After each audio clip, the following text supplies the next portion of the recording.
I didn't have Ben with me tonight. This is a $20 bill. And if I take this $20 bill and I do this to it, it's still, somebody got me right there. It's still a $20 bill. Am I right about it? If I throw it on the ground so that it can be trampled on, crushed down in the mud and the dirt so that the elements can get to it, guess what? Still a $20 bill. If I spill water on it, if I rip it in half, guess what? It's still a $20 bill. In other words, no matter what you do to it, it still has the same value. Whether it's wrinkled or folded, same value. In other words, my sisters, my brothers, no matter what you have been through in your life, you still have the same value. Whatever God imprinted on your life and determined for you, you yet have the same value. Nobody can take it away from you. You still have value.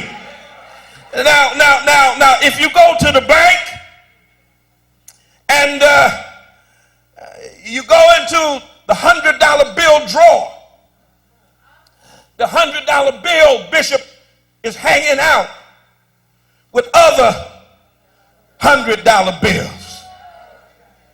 The $5 bills are hanging with $5 bills. Now, if a $5 bill tells the $100 bill that we're the same, we're in the same drawer, we got the same ink on us, but the $100 bill can say, no, my brother, we may be in the same drawer, but I've got a different value than you have. I came by to ask somebody, if you're a $100 bill, why are you hanging around with $1 folk? Y'all ain't gonna help me preach it here tonight. Sisters, if you got value, why are you hanging out with $1.50 brothers? You've got a greater value.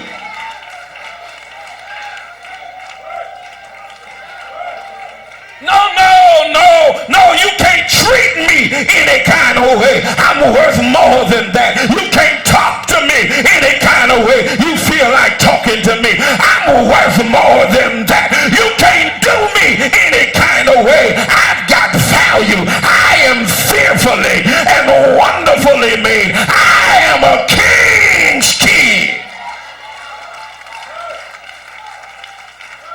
Do you remember the young man Mephibosheth, Jonathan's son?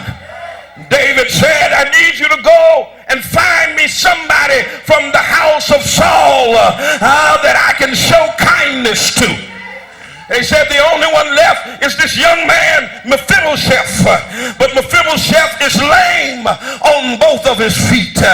When he was a child and they were at war, in the midst of the war, his nanny picked him up to rush him out the house and dropped him on his head. And some of us are messed up because somebody was tripping with us too. And he was there lame on his feet, but David said, get him and bring him to my palace. He comes to the king's palace, and when he gets before David, the Bible said he grovels down like a dog before David.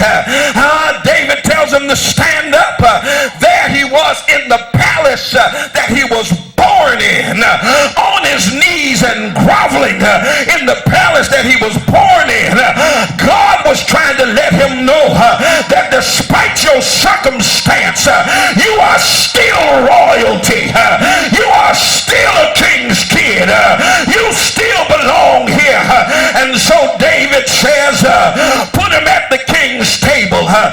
shall eat continually at my table.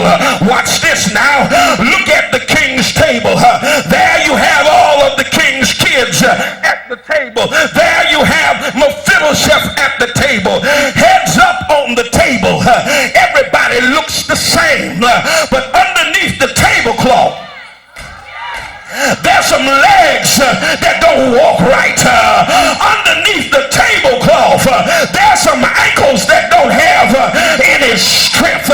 But yet he's at the table. And under the tablecloth, there's some habits that we had. There's some mistakes that we made. There's some out of wedlock children. There's some divorces under the tablecloth. There's some bad credit under the tablecloth. But yet and still we yet have value.